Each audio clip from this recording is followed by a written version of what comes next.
सो confused कि हमने ये जो हम इतने फैक्ट्स और फिगर्स निकालते हैं इनको आखिर यूज़ किस तरह से करना है पेपर में, पेपर पॉइंट ऑफ व्यू से हम किस तरह से किस फैक्ट और फिगर को किस तरह से निकाला जाए और उनको एनालाइज किस तरह से किया जाए। तो मैं आज आप लोगों को इस वीडियो में बताऊँगी। सबसे पहले मैंने ये वाला आर्टिकल आज डॉन के न्यूज़पेपर से निकाला है, ये 4 अगस्त का। आप लोग इसको ज़रूर देखिएगा ताकि एक बार रीड आउट करेंगे तो आपको समझ में आ जाएगा कि मुझे इसमें से कौन सा लगा इंपॉर्टेंट डेटा और मैंने निकाला। अगर आपको कुछ और भी इम्पोर्टेंट लगे तो आप इसको निकाल सकते हैं, ज़रूरी नहीं है कि जो मुझे इम्पोर्टेंट लगा है वो आपको भी लगेगा। ये सबसे पहले देखें, यहाँ पे मैं हाईलाइट कर रही हूँ, ये US house speaker Nancy Pelosi, इनका विज़िट हुआ था यूएस में अभी लास्ट जुलाई में 2022 में इन्होंने विज़िट किया है।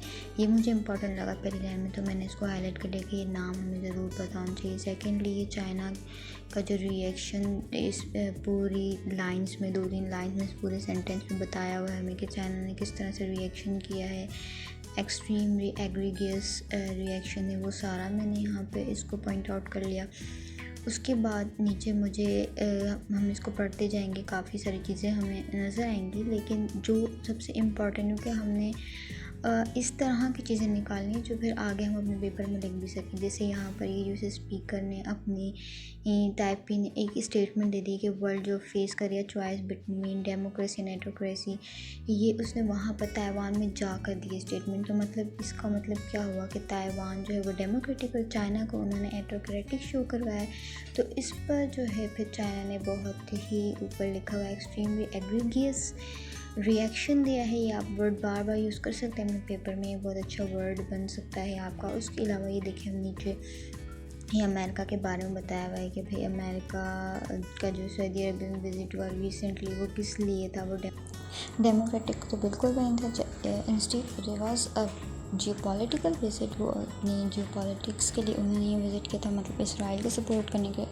ऑल यू ऑल नो कि मतलब इसराइल और यूएस की कितनी स्ट्रॉन्ग फ्रेंडशिप है, उसके लिए वो सऊदी अरबिया विज़िट करने गया था अभी लास्ट मंथ। हम इसको कोट कर सकते हैं अपने पेपर में कि भाई वो इस तरह से लास्ट मंथ गया था विज़िट करने के लिए। तो फिर अगर यूएस इतना ही ज़्यादा डेमोक्रेटिक कंट्री या ट्रू डेमोक्रेसी, तो फिर वो क्यों नहीं पैलेस्टाइन के लिए स्टैंड लेता। तो लेना चाहिए ना भाई, अगर इतना ही ट्रू डेमोक्रेसी। तो हम देखें हमारा आर्ग्यूमेंट इससे कितना स्ट्रॉन्ग हो गया, हमें पूरा एक फैक्ट और फिगर न्यूज़पेपर से मिल गया। अब हम इसको किस तरह से कोट कर सकते हैं, हम पेपर में ही कोई भी अपने एक पैराग्राफ बना लिया, हमने उसमें लिख लिया, नीचे हम अपना रेफरेंस भी लिख सकते हैं डॉन न्यूज़पेपर। अच्छा, आप लोग चाहें तो आप अपने हार्ड में बना सकते हैं, सॉफ्ट में बना सकते हैं, जैसा आपको ईजी लगे आप वैसा बना सकते हैं। और सेकंड चीज़, जो आपने इस तरह से अपने फैक्ट्स और फिगर्स को मिक्स नहीं कर देना, आपने पोर्शंस बनाने, इंटरनेशनल के अलग बनाए, डोमेस्टिक के अलग बनाए, इकोनॉमिक के अलग लिखे, पॉवर्टी का अलग, इकोनॉमिक में ही आ गया वो तो सोशल लिख लिया आपने, इस तरह से पोर्शंस बना के लिखे। अच्छा, ये तो मैंने ये सारे फैक्ट्स निकाल दिए हैं, आप देखें मैंने जो किस तरह सेटिंग्स से बोल्ड अलग अलग करके हेडिंग्स बना के लिखे। सबसे पहले मैंने हेडिंग बनाई कि भाई चाइना का स्टांस क्या है, चाइना की जो वन चाइना पॉलिसी है उसके लिए ताइवान को लेकर उसका क्या स्टांस है। तो मैंने बताया कि जब आप इसको इस तरह से मतलब देना, मैंने एक क्वेश्चन के उस पर लिखा था कि हमें पता चले कि हम पेपर पॉइंट ऑफ व्यू में अगर स्टांस आ गया तो हम कैसे लिखेंगे। जब आप देखें कि भाई यहाँ पर है ना, हम इस तरह से लिखते हैं कि यूएस स्पीकर ने जब विज़िट किया था लास्ट ईयर, हम क्योंकि 2023 में दे रहे होंगे टाइम, तो हम इसको लास्ट ईयर कंसिडर करेंगे, विज़िट किया था। तो चाइना ने फिर एक्सट्रीमली एग्रीगियस रिएक्शन दिया था और ना जो यूएस की स्पीकर थी उन्होंने ये वाली स्टेटमेंट दी थी, जो ऊपर मैंने स्टेटमेंट में मेंशन की अपने फैक्ट्स में।